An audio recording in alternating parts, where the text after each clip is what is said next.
Hello my dear children, hope you all are fine. So നമ്മൾ revision classes ആണ് ചെയ്തുകൊണ്ടിരിക്കുന്നത്. നമ്മുടെ പ്രീവിയസ് ക്ലാസ്സിൽ നമ്മൾ ഫോഴ്സ് എന്ന സെക്കൻഡ് ചാപ്റ്റർ ഫോഴ്സ് എന്ന ചാപ്റ്ററാണ് റിവൈസ് ചെയ്തത്. അത് ഫുൾ കംപ്ലീറ്റ് ചെയ്തു. അതിൻ്റെ പ്രോബ്ലംസ് നമ്മൾ ഓൾറെഡി നമ്മുടെ ക്ലാസ് ഫോഴ്സ് എന്ന ചാപ്റ്റർ പഠിപ്പിച്ച കൂട്ടത്തിൽ തന്നെ അതിലെ ഇൻ ടെക്സ്റ്റ് ക്വസ്റ്റ്യൻസും എക്സസൈസ് ക്വസ്റ്റ്യൻസും ഇമ്പോർട്ടൻ്റ് ആയിട്ടുള്ളതെല്ലാം ഞങ്ങൾ ഞാൻ ചെയ്യിച്ചതായിരുന്നു. നമുക്കിനി അതിലെ പ്രോബ്ലംസിൽ പഠിക്കേണ്ട, പകരം അടുത്ത പുതിയൊരു ചാപ്റ്റർ നമുക്കിന്ന് റിവൈസ് ചെയ്യാം. സോ നിങ്ങൾക്ക് ഇപ്പം ഈ വീക്കിൽ തന്നെ നിങ്ങൾക്ക് മിക്കവാറും മോഡൽ എക്സാം സ്റ്റാർട്ട് ചെയ്യും. സോ അപ്പോൾ ആ മോഡൽ എക്സാമിലൂടെ യൂസ്ഫുൾ ആവുന്ന രീതിയിൽ നമുക്ക് അടുത്ത ചാപ്റ്റർ ഒന്ന് റിവൈസ് ചെയ്തെടുക്കാം. ഓക്കെ, നമ്മൾ അടുത്ത് റിവൈസ് ചെയ്യാൻ പോകുന്ന ചാപ്റ്റർ ലാസ്റ്റ് ചാപ്റ്ററാണ്. നമ്മൾ പഠിച്ച ലാസ്റ്റ് ചാപ്റ്ററാണ് and it is an important chapter. So നമ്മൾ ലാസ്റ്റ് പഠിച്ച ചാപ്റ്റർ ഏതായിരുന്നു? It is work and energy. Work energy power അല്ലെങ്കിൽ വർക്ക് ആൻഡ് എനർജി എന്നുള്ള ചാപ്റ്ററാണ് നമ്മൾ പഠിച്ചത്. അപ്പോൾ ആ ചാപ്റ്ററാണ് ഇന്ന് നമ്മൾ റിവൈസ് ചെയ്യാൻ പോകുന്നത്. അപ്പോൾ ആസ് യൂഷ്വൽ നമ്മൾ അതിനകത്ത് എന്തൊക്കെയാണ് പഠിച്ചത്, അതിലേതൊക്കെയാണ് ഇമ്പോർട്ടൻ്റ് ആയിട്ടുള്ളത് എന്നൊക്കെയാണ് നമ്മളിന്ന് പഠിക്കാൻ പോകുന്നത്. ഓക്കെ, അപ്പോൾ എന്താണ് ഫസ്റ്റ് നമ്മൾ എന്താണ് ചാപ്റ്ററിൽ പഠിച്ചത്? ഫസ്റ്റ് ചാപ്റ്ററിൽ ആ ചാപ്റ്ററിൻ്റെ പേര് തന്നെ, that is what is work എന്നുള്ളതാണ് പഠിച്ചത് അല്ലേ? വാട്ട് ഈസ് വർക്ക് എന്നുള്ളത് എന്തായിരുന്നു? വർക്ക്, യെസ്, നമ്മൾ അതിന് കുറേ എക്സാമ്പിൾസ് പഠിച്ചിരുന്നു അല്ലേ? ഒരു വർക്ക് ചെയ്തു എന്ന് പറയണമെങ്കിലുള്ള രണ്ട് കണ്ടീഷൻസ് ഉണ്ട് ആദ്യം അല്ലേ? Which are the two conditions? The first one is there should be a force, and the second condition is there should be some displacement according to the force. Alle rendu conditions edakayanu? First one, there should be a force, and the second thing is there should be a displacement according to that force. Onnu avade oru force apply cheyidirikkanam, second aa force nu anusruthamayitte avade endu undayirikkanam, there should be some displacement. You know what is the meaning of displacement alle? There's a change in the position of that object അല്ലേ? ആ ഒബ്ജക്റ്റിൻ്റെ position ഒരു ചെറിയ സ്ഥാനമാറ്റം സംഭവിച്ചിരിക്കണം. അതാണ്. അങ്ങനെ ഈ രണ്ട് കണ്ടീഷൻസും വന്നെങ്കിൽ മാത്രമേ we could say that there is some work എന്ന് പറയാൻ പറ്റുള്ളൂ അല്ലേ? നമ്മൾ കുറച്ച് കാര്യങ്ങൾ പറഞ്ഞു തന്നു. When we push a table or pull a table we can say that we did a work only when the table moves അല്ലേ? നമ്മൾ പുഷ് ചെയ്തു അല്ലെ പുള്ളി ചെയ്തു എന്ന് പറയുമ്പോൾ we can say that we apply some force. പക്ഷേ അവിടെ വർക്ക് ചെയ്തു എന്ന് പറയണമെങ്കിൽ it should move, that table should move. ആ രണ്ട് കണ്ടീഷൻസ് ആണ് നമുക്ക് വർക്ക് ചെയ്തു എന്ന് പറയണമെങ്കിൽ ആപ്ലിക്കബിൾ ആവേണ്ടത്. അതിന് വേണ്ടിയിട്ട് നമ്മൾ വർക്കിന് ഒരു ഇക്വേഷൻ ഡെഡ്യൂസ് ചെയ്തെടുത്തിരുന്നു. That is work W is equal to force into displacement എന്നുള്ളത്. Work W is equal to force into displacement. Force എന്ന് force F, displacement S. W is equal to F into S എന്നുള്ളൊരു equation നമ്മൾ deduce ചെയ്തായിരുന്നു. Okay, so work എന്ന് പറഞ്ഞാൽ എന്തായിരുന്നു? When we could say some work is done only when two conditions are satisfied. The first one is there should be some force, and second one is there should be some displacement according to that applied force. So ഈ രണ്ട് conditions satisfy ആയെങ്കിൽ മാത്രമേ നമുക്ക് work ചെയ്തു എന്ന് പറയാൻ പറ്റുള്ളൂ. അതാണ് നമ്മൾ ഈ ചാപ്റ്ററിൽ ആദ്യം പഠിച്ചത്, എന്താണ് വർക്ക് എന്നുള്ളത്. ഓക്കെ, അപ്പം ഇനി ആ വർക്ക് പറയുമ്പോൾ തന്നെ നമ്മൾ വേറെ കുറച്ച് കാര്യങ്ങളോടെ പറയാം അല്ലേ? എന്തൊക്കെയായിരുന്നു? That is classification of work. എന്തൊക്കെയായിരുന്നു ക്ലാസിഫിക്കേഷൻ ഓഫ് വർക്ക് എന്നുള്ളതാണ് പറയുന്നത് അല്ലേ? എന്തൊക്കെയായിരുന്നു ക്ലാസിഫിക്കേഷൻ ഓഫ് വർക്ക് എന്ന് പറയുന്നത്? നമ്മൾ 3 ക്ലാസിഫിക്കേഷൻ ആണ് അല്ലെങ്കിൽ 3 ടൈപ്സ് ഓഫ് വർക്ക്സ് എന്നാണ് പറഞ്ഞത്. The first one is yes positive work, negative work and zero work. 3 types വർക്കാണുള്ളത്. Positive work, negative work and zero work. Now what is positive work? എന്തായിരുന്നു positive work എന്ന് വെച്ച് കഴിഞ്ഞാൽ? Yes, positive work means നമ്മൾ പറഞ്ഞു force എന്ന് പറയുന്നത് it is a vector quantity. We know that, right? Force is a vector quantity. It has both magnitude and direction. മാഗ്നിറ്റ്യൂഡും ഡയറക്ഷനും ഉള്ള ഒരു ഫിസിക്കൽ ക്വാണ്ടിറ്റിയാണ് ഫോഴ്സ് എന്ന് പറയുന്നത്. സോ ഫോഴ്സ് അപ്ലൈ ചെയ്യുമ്പം അവിടെ നമുക്കൊരു ഡിസ്പ്ലേസ്മെന്റ് ഉണ്ടെങ്കിൽ മാത്രമേ നമുക്ക് വർക്ക് ചെയ്തു എന്ന് പറയാൻ കഴിയുള്ളൂ എന്ന് പറഞ്ഞു. അങ്ങനെയാണെങ്കിൽ ഈ ഡിസ്പ്ലേസ്മെന്റ് ഏത് ഡയറക്ഷനിലാണ് എന്നുള്ളതിനെ ഡിപ്പെൻഡ് ചെയ്തിരിക്കും വർക്ക് എന്ന് പറയുന്നത്.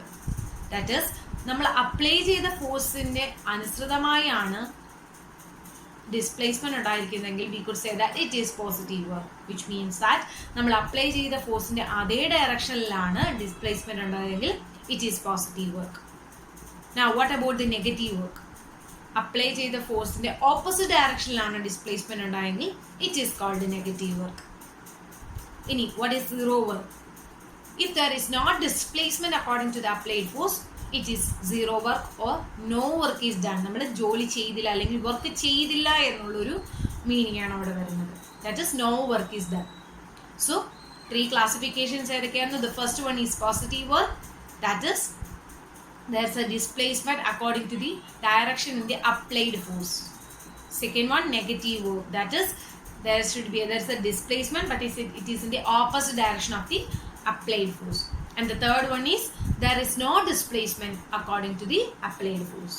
Applied force അനുസരിച്ച് ഒരു displacement ഉണ്ടായില്ലെങ്കിൽ we could say that there is no work is done or the work is zero work എന്ന് പറയും. ഞാൻ ഇതിനൊക്കെയുള്ള എക്സാമ്പിൾസ് ആണ് നമ്മൾ പഠിച്ചത്. എന്തൊക്കെയായിരുന്നു എക്സാമ്പിൾസ്? സിംപ്ലി ഇപ്പൊ പറഞ്ഞ പുഷ് ഓർ പുള്ള് നമുക്ക് പറയാം അല്ലെ. നമ്മൾ ഒരു ടേബിളിനെ പുഷ് ചെയ്തു അല്ലെങ്കിൽ പുള്ള് ചെയ്തു എന്ന് പറയുമ്പോൾ അതിനനുസരിച്ച് ആ ടേബിൾ മൂവ് ചെയ്തെങ്കിൽ, ഞാൻ പുഷ് ചെയ്തു അല്ലെങ്കിൽ പുള്ള് ചെയ്തു എന്ന് പറയുമ്പോൾ അതനുസരിച്ച് ആ ടേബിള് ആ ഡയറക്ഷനിൽ മൂവ് ചെയ്യുമെങ്കിൽ I could say that it's as positive work. ഇനി നെഗറ്റീവ് വർക്ക് എന്തായിരിക്കും? പോസിറ്റീവ് വർക്കിന് വേറെ എക്സാമ്പിൾ പറയാം. നമുക്കറിയാം മാങ്ങ താഴേക്ക് വീഴും അല്ലേ, അല്ലെങ്കിൽ ഒരു വസ്തുവിനെ മുകളിലേക്ക് എറിഞ്ഞാൽ സ്വാഭാവികമായിട്ട് അത് താഴേക്ക് വീഴുമെന്ന് നമുക്കറിയാം. എന്തുകൊണ്ടാണ്? It is due to the gravitational force. Gravitational force is acting always downwards അല്ലേ. ഇത് നമ്മൾ ഗ്രാവിറ്റേഷൻ എന്ന ചാപ്റ്ററിൽ പഠിച്ചതാണ്. സോ ഗ്രാവിറ്റേഷണൽ ഫോഴ്സ്, അവിടെ ഒരു ഫോഴ്സ് തന്നെയാണ് ഗ്രാവിറ്റേഷണൽ ഫോഴ്സ്. സോ കല്ല് അല്ലെങ്കിൽ ഏതെങ്കിലും ഒരു ഒബ്ജക്റ്റ് താഴോട്ട് വീഴുന്നത് according to that gravitational force ആണ്. സോ നമുക്ക് ആ ഫോഴ്സിന് അല്ലെങ്കിൽ ഒരു വസ്തു താഴേക്ക് വീഴുന്നത് ഒരു പോസിറ്റീവ് വർക്കിന് എക്സാമ്പിൾ പറയാൻ പറ്റും അല്ലേ. ഇനി നെഗറ്റീവ് വർക്കിന് എക്സാമ്പിൾ പറയാമല്ലോ. നെഗറ്റീവ് വർക്കിന് ഇപ്പൊ പറഞ്ഞ ഗ്രാവിറ്റേഷന് ഓപ്പോസിറ്റ് വരുന്ന ഒരു വർക്ക് എടുത്താൽ മതി. ഇപ്പം താഴെ ഇരിക്കുന്ന ഗ്രൗണ്ടിൽ ഇരിക്കുന്ന എന്തെങ്കിലും ഒബ്ജക്റ്റ് ഞാൻ മുകളിലേക്ക് ഉയർത്തുകയാണെന്ന് കരുതുക. ഗ്രൗണ്ടിൽ ഇരിക്കുന്ന ഒരു ഒബ്ജക്റ്റിനെ ഞാൻ മുകളിലേക്ക് ഉയർത്തുകയാണെങ്കിൽ അവിടെ ഗ്രാവിറ്റേഷണൽ ഫോഴ്സ് ചെയ്യുക എന്ന് പറയുന്ന work it is negative, because gravitational force is acting downwards but the object is moving in the opposite direction. So അവിടെ വരുന്ന വർക്ക് എന്ന് പറയുന്നത് it is negative work. So hope you all understand the meaning of positive, negative and zero work. ഇനി zero work എന്ന് പറഞ്ഞാൽ simple ആണ്. when I push or pull on a ball, what will happen? It doesn't move. We know that അല്ല, it doesn't move. അപ്പോൾ അത് move ചെയ്തില്ല എങ്കിൽ it is zero work. അപ്പം ഇതുപോലെ positive work, negative work, zero വർക്കിനൊക്കെ നമ്മൾ കുറേ എക്സാമ്പിൾസ് പഠിച്ചതാണ്. ഓക്കെ, അതൊക്കെ ഒന്ന് റീകളക്ട് ചെയ്യുക, നോട്ട്സ് വായിക്കുക. ഓക്കെ, ഇനി what is the equation for calculating the work done? We already tell in the just a moment before, that is work is equal to force into displacement എന്നുള്ളത് നമ്മൾ പറഞ്ഞതാണ്. Now what will be the unit of work? Unit of work is force ന്റെ unit എന്താണ്? It is Newton. Displacement ന്റെ unit metre. So Newton metre എന്നുള്ളതാണ് വർക്കിന്റെ unit വരുന്നത്. അതല്ല എങ്കിൽ ഒന്നുകൂടി ജനറലൈസ് ചെയ്ത് we can say that joule is the unit of work done എന്നുള്ളത് നമുക്ക് പറയാൻ സാധിക്കും. സോ ഇപ്പം നമ്മൾ ആദ്യം പഠിച്ചത് എന്തായിരുന്നു? വർക്ക് എന്താണെന്ന് പഠിച്ചു. വർക്ക് ചെയ്തു എന്ന് പറയണമെങ്കിൽ സാറ്റിസ്ഫൈ ചെയ്യേണ്ട 2 കണ്ടീഷൻസ് പഠിച്ചു. Which are they? First one is there should be a force and second one is there should be a displacement according to the force. ഇനി ഫ്രിക്ഷണൽ ഫോഴ്സ് എന്ന് പറയുന്നത് ഏതിന് എക്സാമ്പിൾ ആയിട്ട് വരും? ഒരു ഒബ്ജക്റ്റ് നമ്മൾ വലിക്കുകയാണ്. ഇപ്പം നമ്മൾ പറഞ്ഞ ടേബിൾ നമ്മൾ വലിക്കുമ്പോൾ ഫ്രിക്ഷണൽ ഫോഴ്സ് അവിടെ ആക്ട് ചെയ്യുന്നുണ്ടോ എന്ന് കരുതുക. ഓക്കെ, എല്ലായിടത്തും നമ്മുടെ ഗ്രൗണ്ടിലൊക്കെ അല്ലെങ്കിൽ ഫ്ലോറിൽ അല്ലെങ്കിൽ എന്ത് ഒബ്ജക്റ്റ് ആണെങ്കിലും നമ്മൾ വലിക്കുമ്പോൾ അതിന് ഓപ്പോസിറ്റ് ആയിട്ട് ആക്ട് ചെയ്യുന്ന ഫോഴ്സാണ് ഫ്രിക്ഷണൽ ഫോഴ്സ്. സോ അവിടെ ഫ്രിക്ഷണൽ ഫോഴ്സ് ചെയ്യുന്ന വർക്ക് എന്ത് വർക്കായിരിക്കും? Is it positive or negative or zero work? ഏത് വർക്കായിരിക്കും ചെയ്യുന്നത്? It is negative work. കാരണം നമ്മൾ വലിക്കുന്നതിൻ്റെ ഓപ്പോസിറ്റ് ഡയറക്ഷനിലാണ് ഫ്രിക്ഷണൽ ഫോഴ്സ് എന്ന് പറയുന്നത്. സോ ഫോഴ്സ് ആക്ട് ചെയ്യുന്നതിന് നേരെ ഓപ്പോസിറ്റ് ഡയറക്ഷൻ ഡിസ്പ്ലേസ്മെന്റ് വന്നാൽ ഇറ്റ് ഈസ് നെഗറ്റീവ് വർക്ക്. അപ്പം hope you all understand the term work and the classification of work, then about the equation and the units. Now let's move on to the next topic, that is energy. So what is energy? നമ്മൾ അന്ന് പറഞ്ഞതാണ്, നമുക്കൊരു work ചെയ്യണമെങ്കിൽ we need something and that something is called energy. നമുക്ക് work ചെയ്യാൻ എന്താണോ ആവശ്യം അതിനെയാണ് we call it as energy. Work ചെയ്യാൻ നമുക്ക് എന്താണോ ആവശ്യം that is called energy. നമുക്കറിയാം, നമുക്ക് പഠിക്കണം അല്ലെങ്കിൽ എന്തെങ്കിലും ജോലി ചെയ്യണമെങ്കിൽ we need some energy. So ആ എനർജിക്ക് നമ്മൾ എന്ത് ചെയ്യും? ഫുഡ് കഴിക്കും അല്ലേ. നമുക്ക് എനർജി കിട്ടുന്ന എവിടെ നിന്നാണ്? ഫ്രം ദ ഫുഡ് അല്ലേ. സോ നമുക്ക് എന്ത് വർക്ക് ചെയ്യണമെങ്കിലും we need some energy. അതുപോലാണ് ജനറലൈസ് ചെയ്ത് പറയാം, നമുക്ക് വർക്ക് ചെയ്യണമെങ്കിൽ there should be some energy.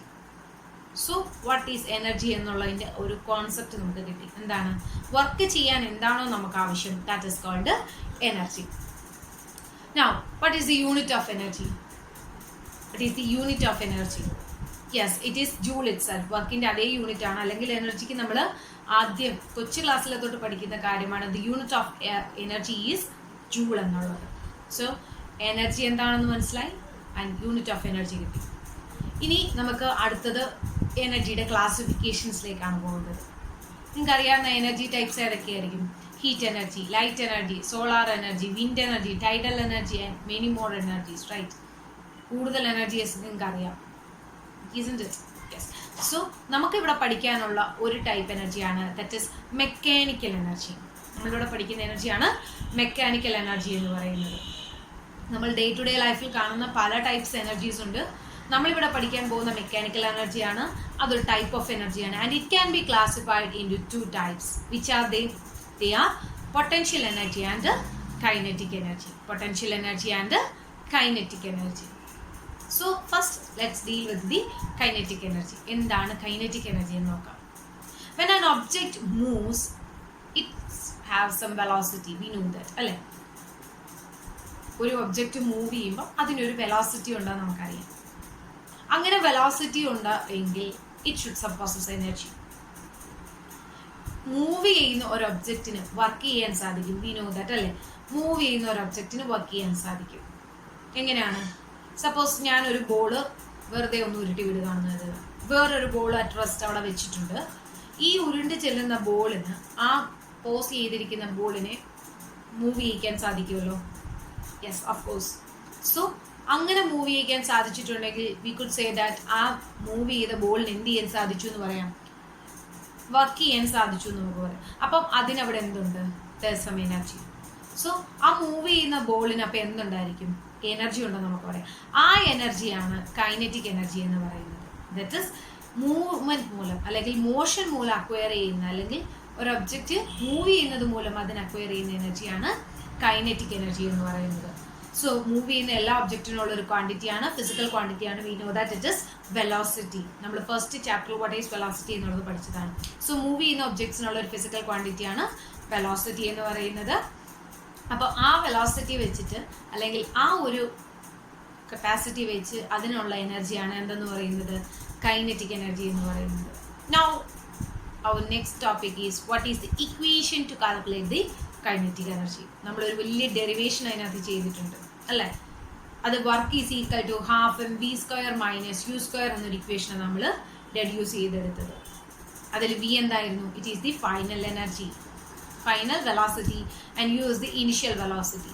Suppose the object is starting from rest, this initial velocity u becomes 0. So we can simply write the equation for kinetic energy as ½mv². So the equation to kinetic energy is ½mv², where m is the mass of that object, v is the velocity of that moving object. So ½mv² is the equation to calculate the kinetic energy.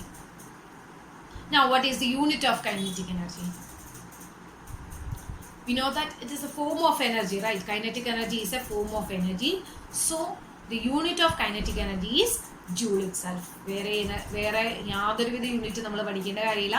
എനർജിക്ക് എന്താണോ unit അത് തന്നെയാണ് പല forms of എനർജിയുടെ unit. So unit of energy is, unit of kinetic energy is joule itself.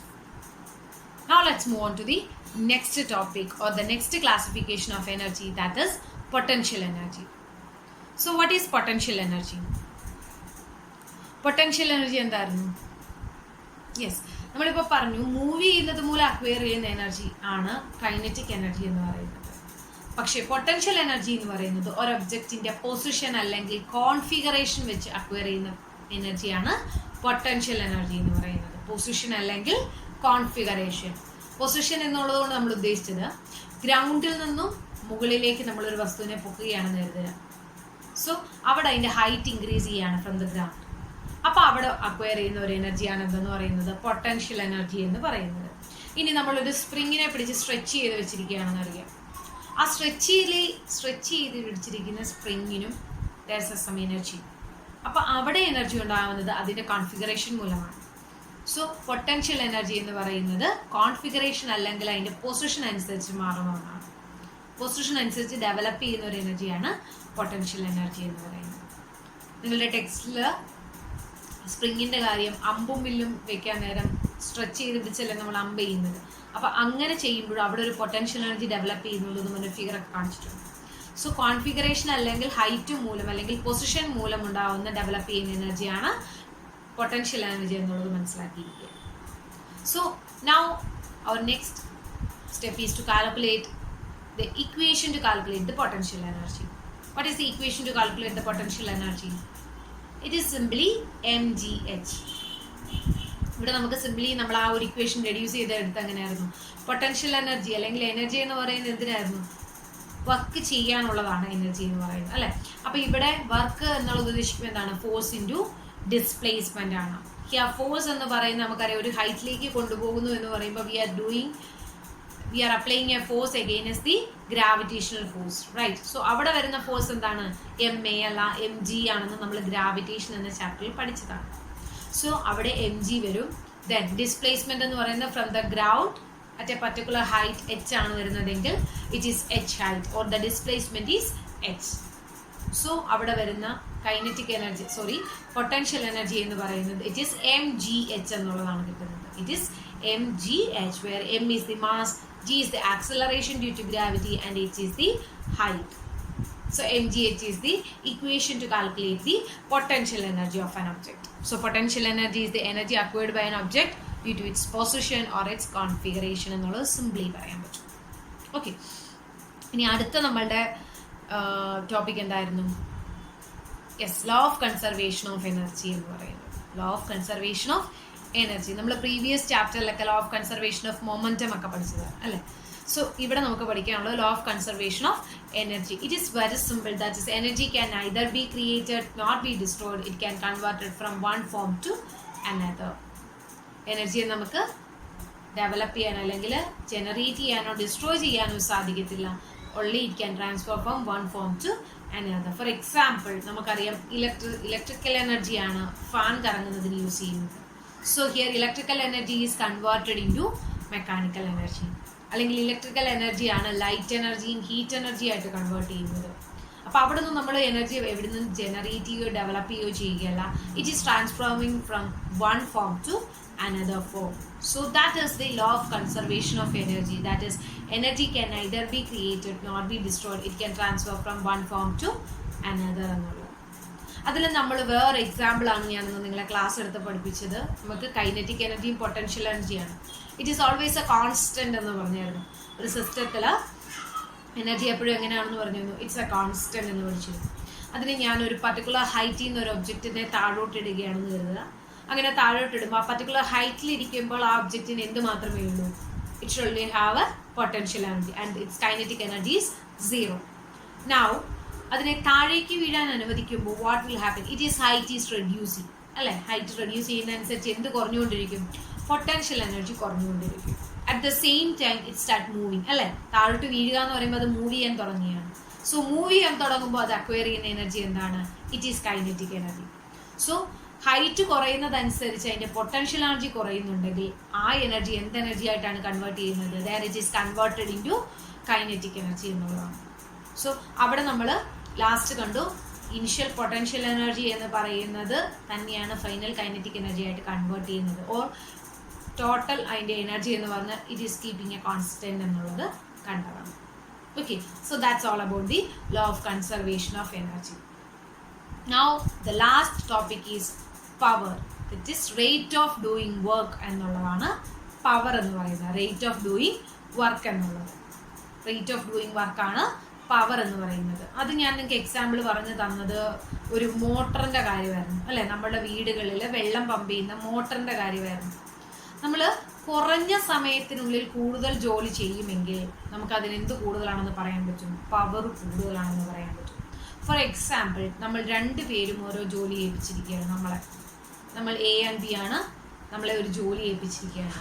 ഞാനത് 5 minute കൊണ്ടാണ് ചെയ്യുന്നത്, നിങ്ങളത് 2 minute കൊണ്ട് ചെയ്യെങ്കിൽ ആരാണ് ഏറ്റവും പെട്ടെന്ന് ചെയ്തത്, നിങ്ങളാണ് പെട്ടെന്ന് ചെയ്തത് അല്ലേ. ഞാൻ 5 മിനിറ്റ് എടുത്തിട്ടാണ് ആ വർക്ക് തീർത്തത്, നിങ്ങളെടുത്തത് 2 മിനിറ്റ് കൊണ്ട് നിങ്ങൾ ആ വർക്ക് തീർത്തു. Which means that your power is high. നിങ്ങളുടെ പവർ കൂടുതലാണ്, കാരണം നിങ്ങൾ വർക്ക് ചെയ്യാൻ എടുക്കുന്ന ടൈം കുറവാണ്. So rate of doing work നിങ്ങൾ അവിടെ എടുക്കുന്നത് കുറവാണ്. സോ നിങ്ങളുടെ പവർ എത്രയാണ്? ഹൈ ആണ്, കൂടുതലാണെന്ന് പറയാൻ പറ്റും. സോ സിംപ്ലി ഇതാണ് പവർ എന്ന് പറയുന്നത്, that is rate of doing work. Equation എന്തായിരിക്കും? P is equal to work by time ആണ്. വർക്കിന്റെ യൂണിറ്റ് എന്താണ്? It is energy. Energy per joule per വർക്കിന്റെ unit it is joule. So joule per second എന്നുള്ളതാണ് പവറിന്റെ unit. അതല്ല എങ്കിൽ നമ്മൾ അതിന് വേറെ യൂണിറ്റ് പറഞ്ഞു, അതാണ് മോസ്റ്റ് കോമൺ ആയിട്ട് നമ്മൾ യൂസ് ചെയ്യുന്നത്, വാട്ട് എന്ന് പറയുന്നത്. ഇനി അതിന്റെ ഹയർ ഓർഡറിലൊക്കെ കിലോ വാട്ട്, ഹോഴ്സ് പവർ എന്തൊക്കെയുള്ളതും ഞങ്ങൾക്ക് ആ പ്രീവിയസ് ക്ലാസ്സിൽ നിന്ന് പറഞ്ഞു. സോ ഇത്രയും ടോപ്പിക്ക് മാത്രമേ നമുക്ക് ഈ ഒരു ചാപ്റ്ററിൽ പഠിക്കാനുള്ളൂ, വർക്ക് ആൻഡ് എനർജി എന്നുള്ള ചാപ്റ്ററിൽ. സോ എന്തൊക്കെയാണ് നമ്മൾ പഠിച്ചത്? The first one is work, second classification of work, third എന്തായിരുന്നു? Energy, classification of energy, mechanical എനർജിയുടെ ക്ലാസിഫിക്കേഷൻ ആയ kinetic energy and potential energy.